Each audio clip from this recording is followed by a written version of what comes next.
आज इस वीडियो में हम लोग diploma in nautical science DNS की बात करेंगे। इसमें बेस्ट कॉलेज कौन सा है, एलिजिबिलिटी क्या रहेगी आपकी, कितनी सैलरी मिलती है, आईएमसीटी का एग्जाम देखेंगे और स्पॉन्सरशिप कैसे लिया जाता है, सारा कुछ डिटेल में देखेंगे। DNS diploma in nautical science आखिर होता क्या है? तो देखिए, diploma in nautical science merchant navy में ऑफिसर बनने के लिए एक बेस्ट कोर्स है। सबसे किसी से भी पूछेंगे वो कभी नहीं कहेगा डीएनएस बेस्ट नहीं है, लेकिन कुछ क्राइटेरिया उसका है कि आपको अच्छा कंपनी है, अच्छे कॉलेज से कर रहे हैं। DNS diploma in nautical science 1 साल का कोर्स होता है। इसके लिए आपको 2 एग्जाम देना पड़ता है, एक कंपनी स्पॉन्सरशिप का, दूसरा आईएमसीटी का। आईएमसीटी तो सभी हर लोग देते हैं हर कोर्स के लिए, लेकिन स्पॉन्सरशिप स्पेशल डीएनएस के लिए ही होता है, क्योंकि डीएनएस अगर करने जा रहे हैं तो उसके लिए स्पॉन्सरशिप होगा। स्पॉन्सरशिप यही मतलब है कि आपकी जॉब लग गई। डीएनएस का कोर्स करेंगे तो 1 साल का 12 महीने का कोर्स है। बहुत सारे लोग बोलते हैं डिप्लोमा हम क्यों करें, डीएनएस क्यों करें, हमें बीएससी नॉटिकल साइंस करना चाहिए, बीटेक करना चाहिए, ये तो डिप्लोमा है। तो भाई ऐसा नहीं है, आपको मेन है मर्चेंट नेवी में जॉब लगना, तो सबसे सिक्योरिटी देता है डीएनएस। तो डीएनएस बेस्ट है, हम सबको बताते हैं। तो आप लोग डीएनएस पहला प्रीफर रहेगा। डीएनएस नहीं होता है तो बीएससी करने जा सकते हैं या बीटेक कर सकते हैं। डीएनएस का कोर्स करने के लिए आपको सबसे पहले कंपनी स्पॉन्सरशिप का फॉर्म भरना पड़ेगा। कंपनी बहुत सारी डिफरेंट कंपनी है। ऐसे समझते हैं जैसे यहाँ बहुत सारे लोग अलग अलग मालिक हैं, उनके बहुत सारे ट्रक हैं, किसी के 10, 20, 50, 100 किसी के पास है। तो ऐसे मर्चेंट नेवी भी होता है, सबके अलग अलग शिप है। तो कोई माइनिंग कर रहा है, किसी दूसरे का जहाज लेके, किसी का खुद का जहाज है। तो वो कंपनी, उनको आदमी चाहिए काम करने के लिए। तो आदमी तो ऐसे जल्दी मिलते नहीं, तो वो लोग क्या करते हैं, हम लोग स्टार्टिंग से लेंगे, ट्रेनिंग से लेना चालू करेंगे। उसके लिए क्या है, उनको अच्छा बंदा चाहिए, उसका पढ़ा लिखा बंदा चाहिए, अच्छा सेंस होना चाहिए उसका। तो उसके लिए वो लोग एक एग्जाम लेते हैं।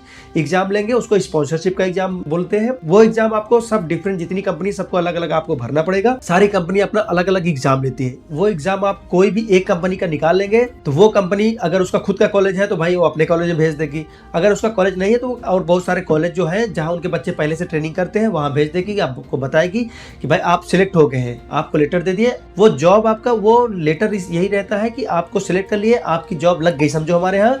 लेकिन अब आप जाइए 12 महीने की ट्रेनिंग करिए डीएनएस की, वो कॉलेज बताएगा, वहां जाके आप ट्रेनिंग करेंगे। ट्रेनिंग करके आएंगे तो फिर वही कंपनी आपको अपने यहाँ शिप पे भेज देगी। वो सिक्योरिटी रहती है कि 18 महीना जो सी सर्विस होता है, मतलब कि 18 महीना ट्रेनिंग पीरियड वो अपने जहाज पे कराएगी। 18 महीने ट्रेनिंग कर लेंगे तो ट्रेनिंग करने के बाद में आप एलिजिबल हो जाएंगे सेकंड ऑफिसर एग्जाम के लिए। तो वहां से आइए, एग्जाम दीजिए, एग्जाम क्लियर कर लिए, उसके बाद फिर से शिप पे 3rd ऑफिसर ज्वाइन कर सकते हैं आप। इसको देने के लिए मिनिमम उन्होंने एक क्राइटेरिया रखा, भाई इनको हम लेंगे। तो सारी कंपनियां, जैसे प्राइवेट कंपनी है, सब अलग अलग क्राइटेरिया रखे हैं। कोई 60% मांगता है, मिनिमम 60% होना ही चाहिए आपके पीसीएम फिजिक्स केमिस्ट्री मैथ में, और ओवरऑल 60% होना चाहिए। जो लोग अपीयरिंग है वो भी फॉर्म भर सकते हैं, क्योंकि उनका पता नहीं है कितना परसेंट आएगा, तो वो कंपनी अलाउ कर देते हैं, भाई ठीक है आप पढ़ रहे हैं, तो वो एज्यूम करते हैं ठीक है आपका 60% से ज़्यादा आ जाएगा। तो वो लोग फॉर्म भरवा लेते हैं और एग्जाम ले लेते हैं।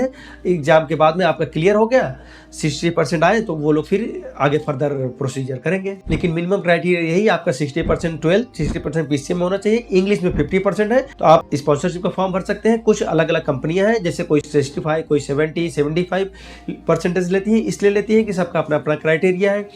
कंपटीशन बढ़ते जा रहे हैं तो लोग अपना परसेंटेज भी बढ़ा रहे हैं कि भाई इतना इतना होना चाहिए तभी हम लेंगे। तो नॉर्मल 60% है, ये हो गया। उसके बाद में स्पॉन्सरशिप का हो गया, फिर होता है एक आईएमसीटी, उसको आपको सबको देना रहता है। स्पॉन्सरशिप ऑल इंडिया टेस्ट होता है, उसके लिए आप ऑनलाइन टेस्ट होगा, ऑनलाइन टेस्ट दीजिए आप। उसके बाद में उसमें रैंक लाना जरूरी है, कुछ ना कुछ रैंक लाइए। तो कंपनियां उसमें बहुत ज़्यादा रैंक आगे पीछे रहेगा तो वो वैरी नहीं करता कि कंपनी ऐसा नहीं बोलती कि भाई आपका रैंक बहुत आगे हम अब नहीं लेंगे, ऐसा नहीं है। कंपनी तो अपना एग्जाम ले ली ना, कंपनी एग्जाम में वो पूरा आपका रिटर्न लेगी, ओरल लेगी, साइकोमेट्रिक होगा, मेडिकल होगा, बहुत सारा ऐसा प्रोसीजर होता है।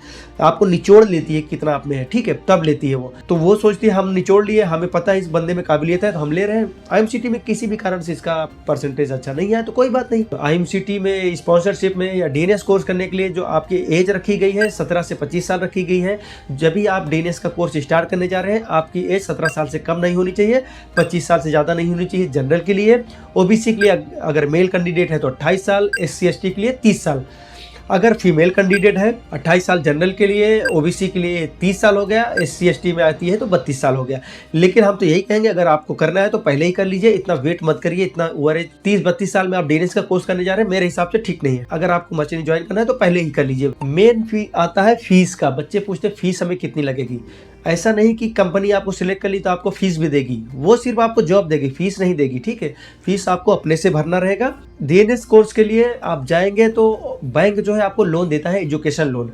नॉर्मल डिप्लोमा कोई भी करने जाएंगे तो लोन नहीं मिलता, लेकिन डीएनएस करने जाएंगे तो लोन मिलता है। इसलिए कि उसको दिखाइए कि भाई हमारे पास स्पॉन्सरशिप का लेटर है, हमारी जॉब लगी है, हम कोर्स करने जा रहे हैं, तो आराम से दे देते हैं। तो जिसके पास पैसा नहीं है, एग्जाम निकाल लिया है, पढ़ने में अच्छा है तो एजुकेशन लोन ले सकते हैं। एजुकेशन लोन लीजिए, आप पढ़ाई करिए। जिसके पास पैसा है तो वो भर सकते हैं। फीस की बात की जाए तो सारे कॉलेज की अलग अलग है, थोड़ा कम ज्यादा लगता है, फ्लक्चुएट करता है। तो लगभग फीस 4 लाख से लेकर 9 लाख के बीच में रहती है।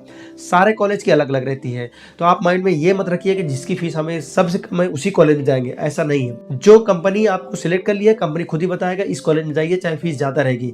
तो आप आंख बंद करके कर लीजिए अगर अच्छी कंपनी आपकी है, क्योंकि मेन है जॉब करना। अगर एक बार आपकी ट्रेनिंग हो गई, जॉब शिप पे चले गए, तो जितना भी पैसा है सब भूल जाएंगे आप। फीस देख के ना बोलिए हमारा पैसा नहीं, हम नहीं जाएंगे। एजुकेशन लोन करा लिए, कहीं से बोरो कर लीजिए, कुछ भी करिए, किसी से मांग लीजिए, दोस्त यार से, कोई फैमिली से। नहीं है तो सीधा एजुकेशन लोन कराइए और चले जाइए। मेरे हिसाब से मांगने की जरूरत भी नहीं है आपको, अगर आपके घर वालों को सिविल स्कोर वगैरह अच्छा है तो। इस फीस में आपका सब रहेगा, जो फीस देंगे कॉलेज में उसमें रहना खाना, कपड़े हो गए आपके, और पढ़ाई का जितना भी हो गया, ठीक है, सारा कुछ उसमें इंक्लूड रहता है। अलग से वो लोग कुछ नहीं लेते हैं। हॉस्टल हो गया, जितना भी हो गया, खाना रहना, हॉस्टल सब एक ही साथ में रहता है, उसी फीस में इंक्लूड रहता है। 1 साल के कोर्स में 12 महीने के। अगर डीएनएस का कोर्स करके आप अगर हायर रैंक पे चलेंगे तो आपकी सैलरी कितनी हो सकती है, तो देखिए, अगर आप जब पहली बार शिप पे जाएंगे डीएनएस कोर्स करके, तो लगभग $400 से $700, $800 के बीच में रहती है। आज के रेट के 90 का रेट मान लिया चल रहा है, तो लगभग 40 से 60,000 से 65,000 के बीच में यही आपकी सैलरी रहेगी जब पहली बार जाएंगे 18 महीने तक। उसके बाद एग्जाम देंगे सेकंड में एग्जाम क्लियर कर लेंगे तो आप थर्ड ऑफिसर जाएंगे। थर्ड ऑफिसर की सैलरी लगभग 2.5 लाख से 3.5 लाख के बीच में हो जाती है। और उसके बाद में आप सेकंड ऑफिसर में प्रमोट हो जाएंगे अगर काम अच्छा है, आपका काम अच्छा करिए, वहाँ पे सीख रहे हैं अच्छे से, सब कुछ प्रॉपर चल रहा है तो प्रमोशन जल्दी हो जाता है। तो वही सैलरी आपकी 3.5 लाख से स्टार्ट होकर 5.5 लाख के बीच में चली जाती है। उसके बाद फिर से आपके एग्जाम देना पड़ता है, प्रमोशन लेते हैं, प्रमोशन से 5.5 लाख से 8.5 लाख चीफ ऑफिसर की सैलरी हो जाएगी। चीफ ऑफिसर के बाद में आप कैप्टन बनेंगे, फिर से एग्जाम देना पड़ेगा, एग्जाम निकालिए, कैप्टन बनिए। कैप्टन की सैलरी बहुत वेरी करती है और ऑफिसर की भी सैलरी बहुत वेरी करती है। सबसे ज्यादा कैप्टन का डिफरेंस आता है। इसलिए अगर आप बल्क कैरियर में है, ये टाइप्स ऑफ शिप होता है, तो उसके हिसाब से आपका सैलरी मैटर करता है। अगर आप एक बल्क कैरियर में है तो आपकी सैलरी इंडियन मनी के हिसाब से लगभग 8.5 लाख से 10.5-12 लाख तक जाती है अगर बल्क कैरियर में है। अगर टैंकर में है तो 12 से 15 लाख 16 लाख तक जाती है अगर नॉर्मल ऑयल टैंकर में है। अगर आप एलएनजी कैरियर में है तो आपकी 15 लाख से 20 लाख पर मंथ हो जाएगी। यह डिपेंड करता है किस टाइप के शिप, किस कंपनी का शिप है, कितना बड़ा शिप है, ये सब भी मैटर थोड़ा करता है एलएनजी शिप में। लेकिन मोटा मोटा 15 से 20 लाख 22 लाख तक पर मंथ एक कैप्टन की सैलरी हो जाती है। अब देखते हैं स्पॉन्सरशिप कंपनी क्या होती है, उसमें कैसे आप जो है अप्लाई करेंगे। तो देखिए, स्पॉन्सरशिप कंपनी बहुत सारी होती है, आपको अलग अलग जाके उसमें अप्लाई करना होता है। कुछ कंपनियों के हम नाम बता दे रहे हैं, ऐसा नहीं कि वो बेस्ट है इसलिए सिर्फ बता रहे हैं, और जो बाद में बताएंगे वो अच्छा नहीं है। सब में कुछ ना कुछ ड्रॉबैक है, कुछ अच्छा है, कुछ किसी में कुछ गड़बड़ है। जैसे हो गया टॉम टैंकर्स हो गए, विलियमसन हो गए, फ्लीट मैनेजमेंट हो गया, एंग्लो ईस्टर्न हो गया, सीनर्जी हो गया, पीआईएल हो गया, डीएमको हो गया, वी शिप हो गया। ऐसे बहुत सारे शिपिंग कंपनी है जहाँ पे आप डायरेक्ट एग्जाम दे सकते हो। उनके वेबसाइट पे जाना होगा। कुछ कंपनियां कॉलेज के थ्रू लेती है, कुछ डायरेक्ट लेती हैं। डायरेक्ट में जैसे एंग्लो ईस्टर्न हो गया, डायरेक्ट लेती है, उसकी वेबसाइट जाके सीनर्जी हो गया, फ्लीट मैनेजमेंट हो गया, ग्रेट ईस्टर्न हो गया, सेवन आइसलैंड हो गया, एससीआई हो गया, उनकी डायरेक्ट वेबसाइट पे जाइए, फॉर्म भरिए, वो लोग आपको पूरा मेल पे रिप्लाई करते हैं कि आपका एग्जाम कब होगा।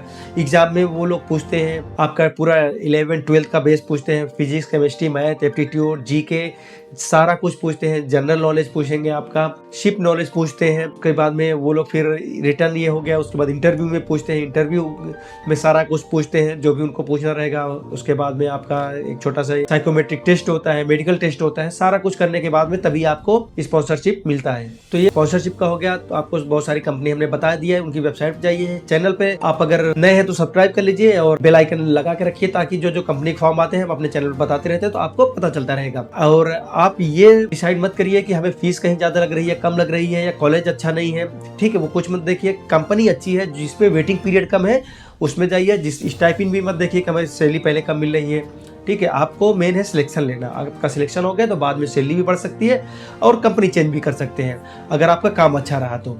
बहुत सारे लोग बोलते हैं हमें एक बार लिए तो भेजेंगे कि नहीं भेजेंगे। भाई आपको क्यों नहीं भेजेंगे कंपनी, अगर आपका काम अच्छा है।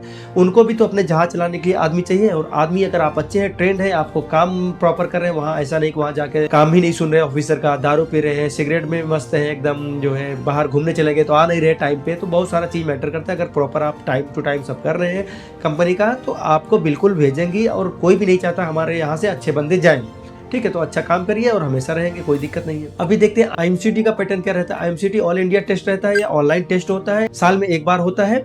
इसका सिलेबस है आपका 11th-12th में आता है। इसमें भी English, math, GK, aptitude, general knowledge, इसमें से सारा कुछ पूछते हैं। तो आप जो है पढ़ाई कर सकते हैं अपने से। अगर 12th आप मैंने 11th-12th अच्छे से किया है तो आपको कहीं कोचिंग की जरूरत ज्यादा नहीं है इसे।